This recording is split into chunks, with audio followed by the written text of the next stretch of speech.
I'm Caleb Brooks with the AHSAA Radio Network. We're at the Birmingham Area Media Days. I'm joined by Coach Keon Handley from Fairfield High School. And, Coach, first of all, thank you for taking the time to join me today. These media days here, I think that it's a great thing for the kids, a great opportunity, and it's really the kickoff of football season. How excited are you to get out there next week and start popping pads? I am ready to go to work. I'm tired of the grandstand of the summertime practices. I'm ready to start game planning and competing every week on Friday, and smelling that grass and seeing some good hitting and good tackling going on. I can kind of feel the love that you have for the game with how you describe it and just what you're anticipating. I think that people kind of get this misconception that the players are ready and the coaches are, but I think that for coaches, they're ready to get to doing what they love, which is game planning, which is getting these kids ready for a game. I mean, what is it about that process that you enjoy the most? The psychological aspect of it. There are some good football coaches in this area. Week to week, trying to mastermind against guys like Ruben Nelson, Vakakis, and Andre Robinson, and all of these guys, Coach Flowers over at Winona. It is a tremendous task because these guys have a wealth of knowledge of football. And, at the end of the day, you're scheming against them, but you're also coaching against tremendous athletes in the area. How much do you enjoy the challenge of going against those coaches and game planning against those type of coaches who are some of the best in the state? Well, I tell you this, it's funny. Me and Darryl LeBeau were teammates at Miles College, and he has to be one of the most innovative offensive minds in the area that I've seen, along with Rod Carson over at Carver. So those two guys, man, it's a headache. You sit at your desk, you're looking at film, and it's been a 9-hour day, and you still feel like you left something out. But you get up for it, and you put the plan in place, and you go forward with the process. For you left Selma to come here to Fairfield. What was that move like, and how much are you enjoying this new place that you're at, and getting this program going in the right direction? It was hard for me to leave Selma because it was really a situation where we had about 19 freshmen, and those 19 freshmen played a lot for me. But when the opportunity came at Fairfield, being an alumni of Fairfield, graduating from Fairfield, it was a job I had dreamed of since my senior year. I decided in my senior year of high school that I wanted to be a coach. Didn't know what aspect of coaching I would go in. I just knew I wanted to coach. And to be able to get that job, man, I must be honest, I sat at my desk the first day, nobody's there, and I called my mentor, and I broke down crying, because it was just a dream to be at a place where you had, well, in the old building, I walked the hallways, but just being on that field, all the memories, it just brought back a lot of emotions.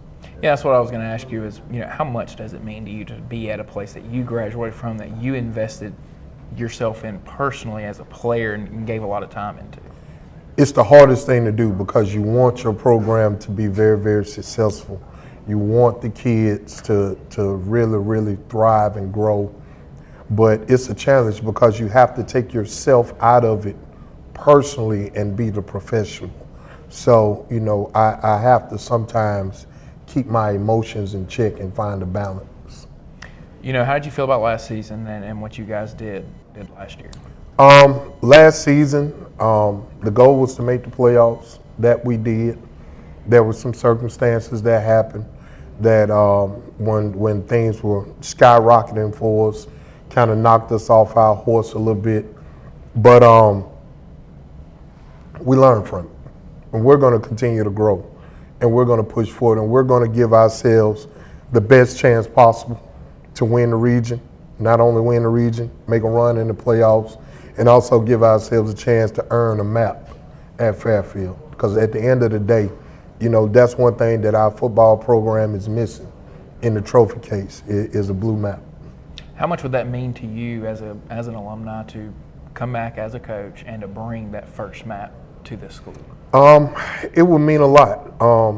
One of my classmates, she was under me, Tiffany Fredericks. She was able to do it in basketball, and I just remember talking to her about that pride in that moment when they won a state title. The work and the process that was put into that, and I think it would mean more to the community than me. It's not for me. It's for all the players that set the standard before me. People really don't understand the history of Fairfield football and the guys that come from it. And these kids have a tremendous legacy of guys' shoulders that they're standing on. Going into this year, what do you set now? Like you said, the goal is to make the playoffs. You guys did that a year ago. What is now the next goal that you guys want to reach, and what's the expectations that you set for this team? Like I said, with the region that we're in, we know every week we're going to be in for a fight, but we want to give ourselves a chance. We feel like we have 4 of our toughest region games at the house. We have Pleasant Grove, Briarwood, Ramsey, and Parker all at home this year. That's nice. And I'm telling you, with that home crowd effect, we're challenging everybody to come out and rock that stadium with the new turf field, and we just gonna have a good time, and hopefully they enjoy the show. Yes, another thing I was going to ask you about was I went by y'all's place and saw the new turf field. How excited are you to have that now, and for these kids to get a chance to play on that type of surface? When we step on it, man, we don't even pay attention to the heat. It's the fact that you got that college feel, that college atmosphere. We just want to defend our house. We want to take pride in that tiger that's sitting in the center of that field and just defend our house at all costs. It's a lot less work for you as well as a coach, Yeah. It's a lot less work for me and my staff, cutting the grass and painting the field. Yeah, that was a tremendous task for us. Well, Coach, I appreciate you taking the time to sit down and join me today. Good luck to you guys, and good luck on your new turf field this year, and we look forward to seeing what you guys are able to do. All right, thank you very much.